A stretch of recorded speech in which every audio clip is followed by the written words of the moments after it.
So let's say once Senate passes this, there's going to be the overwhelming momentum, as we write, momentum, Jake. Once the Senate gets this done, is a group of 5 to 10 blue state House Republicans going to stand in the way of President Donald Trump's agenda? I could see a fold in the future, but you see differently, I guess.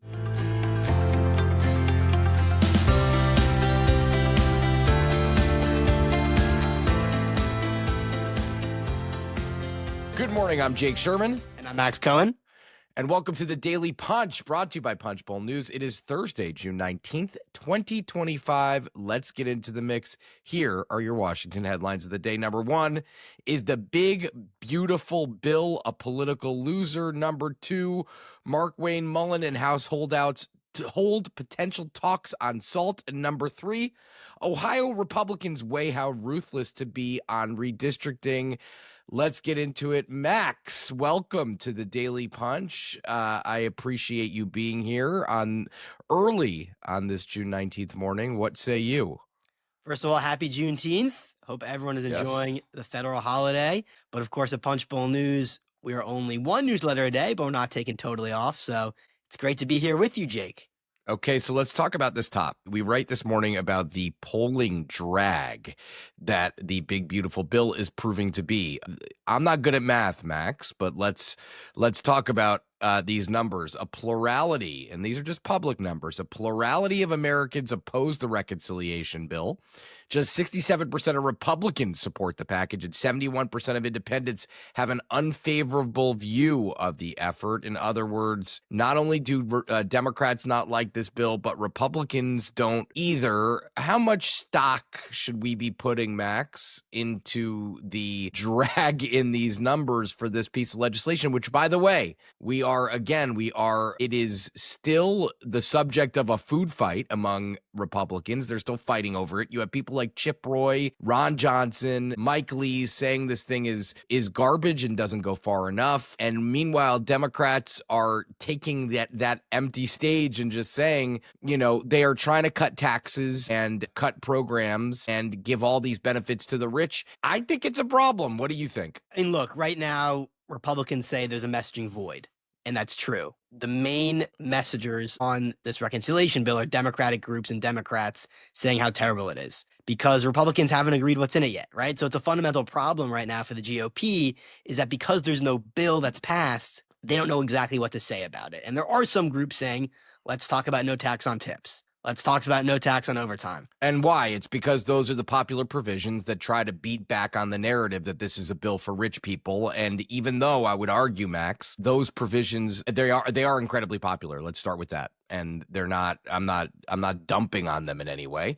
But the thing that Democrats would say on this is that they only impact a small portion of the population, while changes to Medicaid, changes to the tax code impact everybody, right? I mean, or not everybody, but impact a much larger slice of the population. Yeah, I mean, look, Medicaid is going to be the biggest political issue of this bill. And when people get kicked off healthcare, that's never good.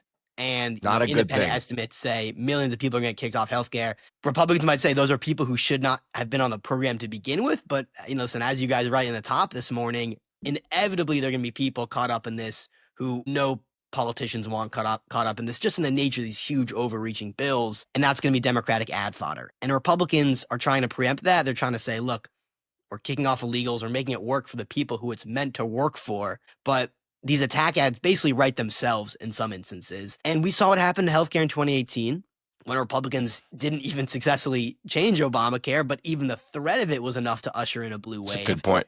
Democrats feel very similar about this cycle, Jake. And I would say this about just the overall political dynamics here. You look in 2010, you look at I can't remember years, but you look at the Build Back Better bill, and some bills get so large that the sum total of their parts is a net negative, even if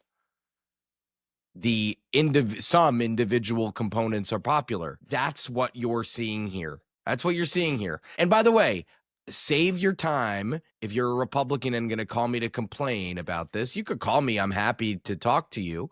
But save your time, because most Republicans in positions of power agree with this assessment.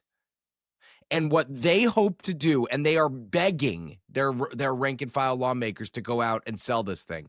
They are begging them to do so. But save your time, because I don't make this political reality. Neither does Max. Max is a very good guy, very good reporter. We don't set the political reality for the legislation that you guys are trying to pass. But you look at every piece of public polling, many private polls in addition to that. And we have private polls in here. We have NRCC private polls. We have D-Trip private polls. They all say the same thing, that this piece of legislation as a sum total is very tricky. And to be honest with you, they can't even, and Max said, you said this earlier, Max, but like they can't even go out there and make good arguments right now.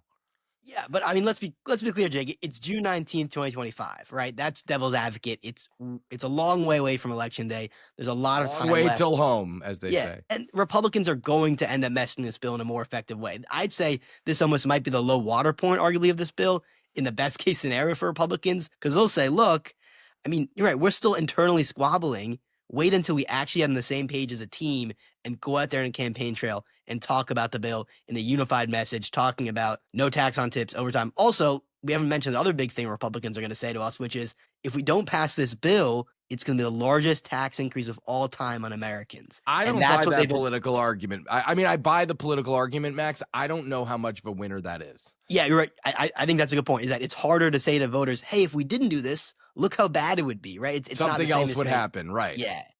I just don't buy that argument, and I think that is a tricky argument to make. And I think that if you look at 2017, when they were actually lowering taxes, so people could say that this was a here's what the tax rates were, and here's what they will be under this bill. That is a proactive argument. Saying that tax rates would have gone up if it weren't for what we're doing is a more difficult argument. I just think it is. And I think I want to mention one more thing, Max, before we move on. The American Action Network, which is a nonprofit associated with the House Republican leadership, has had 7 million on TV earlier this month and is currently on TV with a $4.2 million buy in 28 congressional districts. Securing America's Greatness, a Trump-linked super PAC, has $4.7 million in ads on TV between now and the end of the month in 19 congressional districts nationally. That's a lot of money on television in July and I'm in June rather, but I'm not criticizing this. I'm just saying it's a lot of money on TV for June of an off year. But it was needed, Jake, because as we'd written many times before those ad buys, basically it was all Democratic, big money liberal groups saying this will rip away healthcare for millions of people. It said Republicans are giving tax breaks to millionaires to take away your hard-earned benefits, right? So the Democrats were killing Republicans, and the AAN ad buys were kind of, let's give some support. You mentioned securing America's greatness as well, right? This is like, let's help out our vulnerable guys because they are getting slammed by Democrats. All right, the number 2 story of the morning, Max. Markwayne Mullin and House holdouts are talking about a SALT compromise. Markwayne Mullin and Blue State House Republicans discussed a potential SALT cap compromise on a call Wednesday as Senate Republican leaders try to settle this key reconciliation hangup.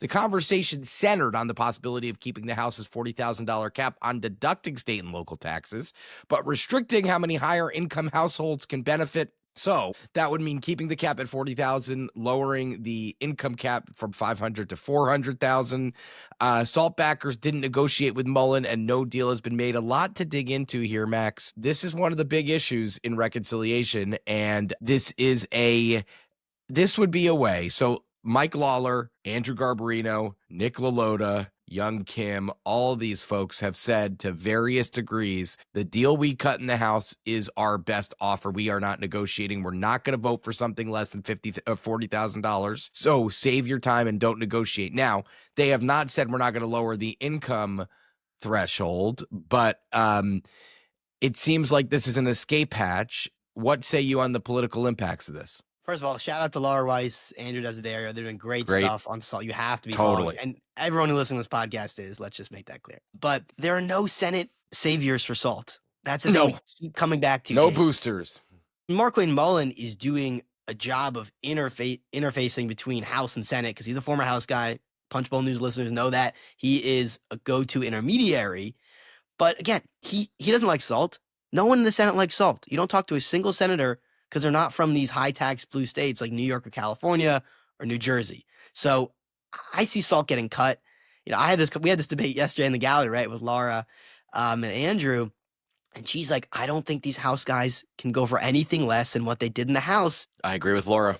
And I push back and I say, they're going to have to. Once the United States Senate passes this reconciliation bill, again, we don't know when that will be, but they're going to do it. They want it on the floor next week, Max. Yeah, I mean, they're moving forward. And again, that debt limit increase is in there. So there's not really another option as far as I'm concerned. So let's say once Senate passes this, there's going to be the overwhelming momentum, as we write, momentum, Jake. Once the Senate gets this done, is a group of 5 to 10 blue state House Republicans going to stand in the way of President Donald Trump's agenda? I could see a fold in the future, but you see differently, I guess. 3 things to discuss. Number one, a lot of these Republicans are from districts where Donald Trump is not popular. Who won Mike Lawler's district? Mike Lawler and Kamala Harris. Am I right about that? I think I am, Max. One of three. Yeah. Number two, I think they have messed up this negotiation, the SALT people. Why do I think that? SALT cap disappears at the beginning of January 2026. They are settling for a cap. They are doing them a favor. They should have held out more. They didn't hold out more. That's going to come back to bite them. Number three, is Mark Wayne Mullen even empowered to cut this deal? I don't know the answer to that. I understand he sees himself as a liaison between the House and Senate, and he was a former House guy. By the way, he said, and just as a this became a campaign issue for him, is that he was only going to serve 3 terms or something like that in the House. I can't remember exactly what it was, and then he would go back to his business, and I believe it's Broken Arrow, Oklahoma, or something like that. Although Broken Arrow is a Grateful Dead song, so I might be getting confused. But somewhere in Oklahoma, I don't want to look it up now because that will be a distraction for all of us. He's now in the Senate for several terms. Not that there's anything wrong with that, but I just think that's interesting. I don't know that he is empowered to cut this deal. So I do not think it's politically palatable. I think these guys are so publicly done, and they've already rejected a $30,000 cap. They've already rejected it. So what are they going to do? Are they going to come back and say, well, actually, we said a $30,000 cap was terrible, and now we're taking a $30,000 cap? I don't know, maybe. I know because Laura told me that lowering the income threshold would save a lot of money, would not be nearly as expensive, and that would be helpful for this bill. Number one, it would be helpful to cut a deal. Listen, I understand that the Senate has no SALT backers. I get that. But and I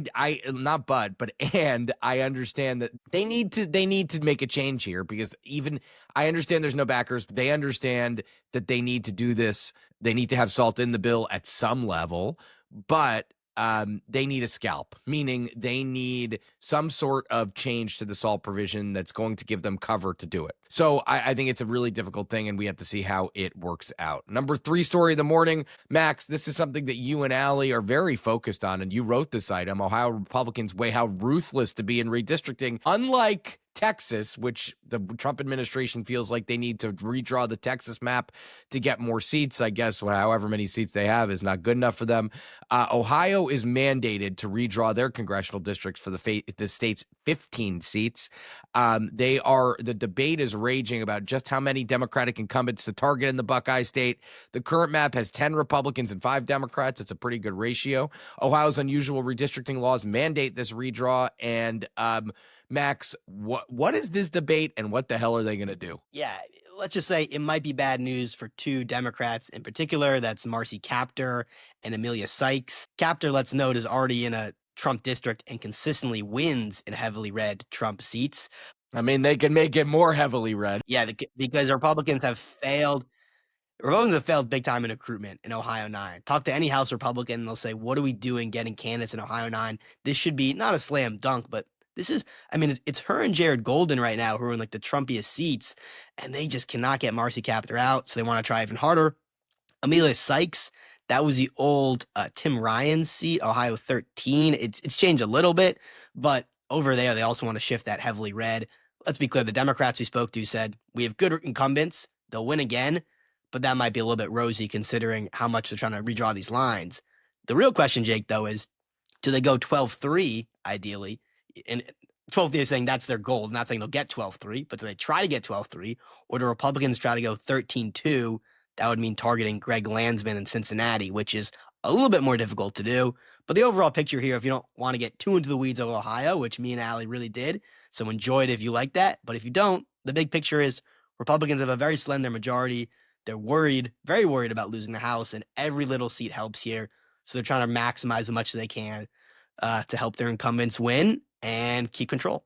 Landsman's seat, just to be clear, used to be a Republican seat and was for many years. It bounced back and forth for some time. I mean, listen, the challenge is if you bolster Republican seats, you're going to if you put Democratic seats in play, you're going to screw some other Republicans. It's just that's the way the cookie crumbles. And Max Miller and David Joyce are two of the Republicans you might end up screwing. Both of them are in the Cleveland area and both have, pretty decent Republican seats. And then there's Mike Turner in the Dayton area and Mike Carey. Let's talk about Mike Turner for a second, Jay, because I don't know if Mike Turner even runs again. He could. Mike Johnson booted him out of the Intelligence Committee in an episode. I think we broke that story, but in an episode that was quite bizarre, even by House standards. And Dayton, I think, although I'm not entirely positive, but I think Dayton, that is a seat Democrats think they could put in play. Yes. It's on the target list, Jake. And get this, a lot of things are on the target list, though. Sherrod Brown won that seat just in November, and Donald Trump only won that seat by 5 points. So Turner won it by a bunch. He won it by like 15 because he's such a long-term incumbent. I mean, he's a legend in that seat. And former mayor of Dayton. But if he doesn't run, that's an open seat. Suddenly, that's an expensive race, which Democrats are going to pour a lot of money into, and they might feel good about. A lot of shifting on the House map, and Ohio is just another example. And with that, leave us a rating and review. Subscribe on YouTube, everybody. You could learn more about Punchbowl News and see all of our content at punchbowl.news. Have a great day, a great Juneteenth, and stay safe.